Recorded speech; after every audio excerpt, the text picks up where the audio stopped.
Betsy la poupée. Comme la plupart des gens de nos jours, j'ai eu une enfance difficile. Qui n'en a pas eu une, n'est-ce pas? Mon père est parti avant ma naissance et ma mère a dû s'occuper de moi seule, une compétence qui lui manquait cruellement. Ma mère a retombé dans la vie mondaine et droguée qu'elle menait avant ma naissance et a rapidement transformé notre 2 pièces en fumerie d'opium. Pendant les 5 premières années de ma vie, je marchais dans un brouillard confus et terrifiant. L'air enfumé s'infiltrait dans le couloir depuis notre salon et se glissait sous la porte de ma chambre. Il semblait toujours persister pendant des jours. Je sais maintenant que ma mère n'était pas une mauvaise personne, juste une victime de ses addictions. Quand elle avait un peu d'argent, elle mettait de la nourriture dans la maison ou m'achetait des vêtements chez Goodwill. Les seuls meubles que j'avais dans ma chambre étaient un ensemble matelas et un petit coffre à jouets bleu et blanc. Non pas que j'avais beaucoup de jouets à y ranger, bien sûr, juste les 3 que j'avais reçus pour mes anniversaires. Un kit de dessin, un chariot rouge et le dernier, ma fierté, une poupée nommée Betsy. Betsy était ma meilleure amie.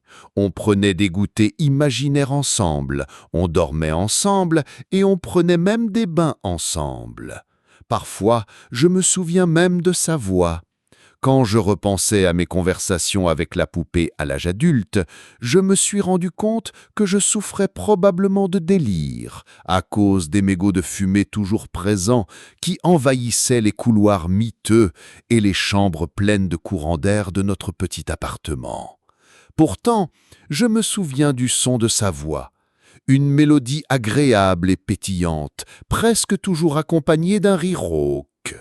Je me souviens aussi des choses qu'elle me disait et de ce qu'elle me demandait de faire. Elle me demandait de voler, de la nourriture ordinaire ou des stylos et des crayons.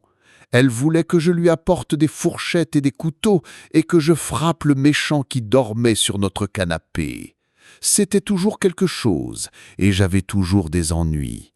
Mais elle ne le faisait pas. Quand je disais à ma mère qui m'avait entraîné dans ces jeux, elle ricanait et secouait la tête.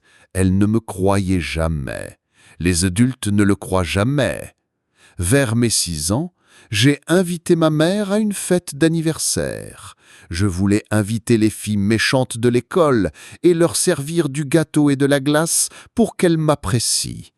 Je me souviens d'être restée dans la cuisine ce jour-là, pleine d'espoir, après avoir posé la question la plus importante de ma vie. La bouteille de Coca-Cola que je tenais tremblait dans mes mains nerveuses. J'attendais, le souffle court, que ma mère continue de ranger les courses, presque comme si elle ne m'avait pas entendu. Mais je savais qu'elle l'avait entendu. Finalement, alors que je n'avais pas encore trouvé le courage de répéter ma question, elle s'est tournée et m'a adressé un hochement désinvolte. « Une fête d'anniversaire, Laura, c'est ridicule. Je n'ai même pas les moyens de nourrir 15 enfants qui ne sont même pas les miens. Bon sang, j'ai à peine les moyens de te nourrir. Tu manges comme un éléphant, surtout pour une fille de ta taille. Enfin, je suis désolé, Betsy si. Il ne me reste presque plus rien à manger ici, et encore moins une classe remplie de gosses des autres. » Mon visage s'est décomposé lorsqu'elle a secoué la tête, a marmonné quelque chose et s'est dirigée vers le salon en titubant. J'ai entendu la musique monter d'un cran tandis que d'autres personnes entraient. Certains sont partis, d'autres sont restés. Je ne les ai jamais reconnus. C'était tout simplement injuste. Ma mère organisait des fêtes tout le temps, et moi, j'étais un enfant. Tous mes amis fêtaient leur anniversaire, et maintenant, les filles méchantes de l'école sauraient que j'étais trop pauvre pour en organiser un, et elles me taquineraient encore plus. J'ai senti les larmes me monter aux yeux, et j'ai ravalé un sanglot en courant dans ma chambre et en claquant la porte derrière moi. Betsy était allongée sur le lit et souriait. Elle souriait toujours. D'habitude, ça me réconfortait, mais ce jour-là, ça me mettait en colère. Elle n'arrêtait pas de me fixer en souriant. Elle allait me dire de faire quelque chose de mal. Encore une fois. C'était pour ça que maman ne voulait pas m'organiser de fête d'anniversaire. C'était à cause de tous les ennuis que j'avais causés à cause d'elle. C'était sa faute. Betsy n'avait pas besoin d'aller à l'école, et elle n'avait jamais eu d'ennui comme moi. Et dans mon jeune esprit, je croyais vraiment que c'était la poupée, et non ma mère, qui était responsable de tout. J'ai craqué. J'ai hurlé de rage, et j'ai jeté la bouteille de toutes mes forces sur le lit. Elle a atteint Betsy au front, et elle est tombée par terre. Bien. J'ai ramassé la bouteille, et je l'ai frappée encore et encore. J'ai cru l'entendre rire, et je l'ai frappée plus fort. Puis j'ai ri. Une fois ma rage passée, j'ai traîné Betsy jusqu'à mon coffre à jouets et je l'ai jeté dedans. Je l'ai refermé d'un coup de pied et j'ai projeté le coffre contre le mur. Je ne voulais plus jamais revoir Betsy. Je n'ai plus jamais possédé de poupée après Betsy. Environ une semaine plus tard, la police est arrivée et deux gentilles dames m'ont emmené dans une nouvelle maison, dans un nouvel état, avec nourriture, jouets et pas de drogue. Le coffre a été mis au garde-meuble et le chariot a disparu. Je n'ai plus jamais revu ma mère. En grandissant, mes parents d'accueil m'ont admis qu'elle était en prison, purgeant une peine de 25 ans. Ça ne me posait aucun problème. De toute façon, je ne ressentais rien pour elle. Je faisais encore des cauchemars à cause de ma vie avec cette femme. Mais petit à petit, j'ai commencé à guérir. Je me concentrais sur mes études et j'ignorais les lettres de ma mère depuis la prison. Elle m'a également contacté plusieurs fois dans ma vingtaine, mais j'ai toujours décliné les appels.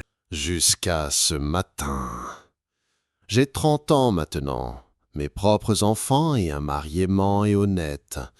J'ai une belle maison, 2 chiens et une carrière d'assistante sociale qui m'aide à améliorer la vie des enfants qui ont vécu des moments difficiles comme moi. Je suis heureuse, stable et satisfaite.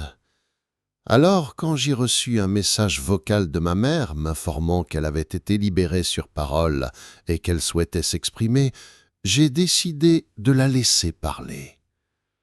Comme les enfants étaient rentrés de l'école, je suis allé dans notre cabanon dans le jardin pour rappeler ma mère. C'était leur domaine et ils s'en servaient pour jouer l'été. Je me suis assis sur mon vieux coffre à jouets qui servait de table à thé et j'ai composé le numéro qu'elle m'avait laissé. 3 anneaux. « Allô, Laura ? Bonjour, maman. Comment vas-tu ? Oh, Laura, merci de m'avoir accordé cette attention. Je sais que tu as maintenant ta propre vie et une famille. J'aimerais tellement les rencontrer un jour. Je voulais juste te dire combien je suis désolé. Pour tout. Maman, tu ne rencontreras plus jamais mes enfants. Et depuis que tu m'as appelé, je vais te dire ce que j'avais besoin de dire depuis des années. L'opium, l'héroïne, ils t'ont détruite. Et le pire, c'est que tu as failli m'entraîner avec toi. J'avais 5 ans. Ce n'était pas un foyer pour un enfant. Honnêtement, je suis surprise qu'il t'ait fallu si longtemps pour te faire prendre. Laura, je sais ce que tu en penses, mais honnêtement, je ne sais rien. Écoute, ça n'a aucune importance. Et je comprends pourquoi tu ressens ça. Pourquoi tu me détestes et refuses que je rencontre tes petits. J'ai beaucoup appris sur le pardon pendant mon absence. Et... oh, Laura, je suis tellement désolé pour Betsy. Betsy ? Je marquai une pause perplexe. Pourquoi t'intéresserais-tu à elle ? Je sais, Laura, crois-moi. Tout était de ma faute, les drogues, les fêtes. Et Betsy, oh mon Dieu, si seulement j'avais fait attention, si seulement j'avais su. Elle est partie et c'est à cause de moi. Alors que ma mère se mettait à pleurer, je tapotais du doigt le coffre à jouets impatiemment. La drogue lui avait clairement grillé le cerveau. « Maman, soupirai-je, pourquoi parles-tu de Betsy et pourquoi t'en soucies-tu ? Je sais où est Betsy, juste en dessous de moi. » De quoi parles-tu, Laura ? Oh mon Dieu, où est-elle ? Je me suis déplacé, mal à l'aise. Eh bien, Betsy est dans le coffre, là où elle a toujours été. Il y eut un silence étourdissant. Que veux-tu dire par « ta sœur est dans le coffre » ? Ma sœur ? De quoi tu parles ? Tu te remets à la drogue si tôt ? C'est un record même pour toi. Betsy est une poupée. Je l'ai enfermée dans mon coffre à jouets quelques jours avant ton arrestation pour possession. Laura, oh mon Dieu, non. Non, Laura, qu'as-tu fait ? Je n'ai pas été arrêté à cause de la drogue, Laura. J'ai été arrêté à cause de la disparition de Betsy. Tu l'appelais toujours ta petite poupée, mais on pensait que tu le savais. Oh mon Dieu, on pensait que tu le savais. Laura, non. Qu'as-tu fait à mon bébé ? Mon esprit était vide, et sans émotion, je posais le téléphone à côté de moi et me levais.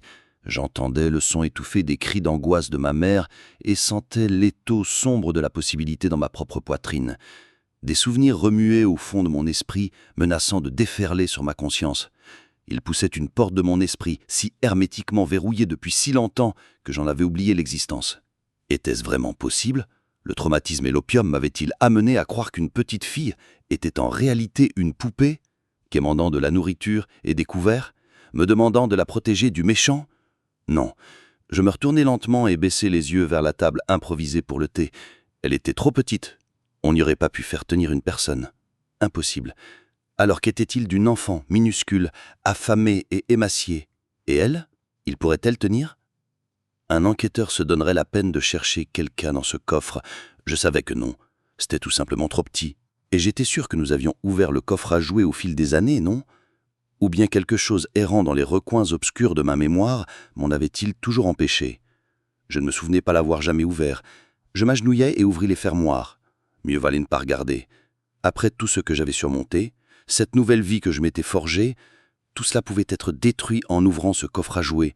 Je ne devais pas l'ouvrir, je ne devais le jeter à la décharge et oublier son existence. Je ne devais pas regarder à l'intérieur. J'ai ouvert le coffre. Je n'ai jamais eu de poupée.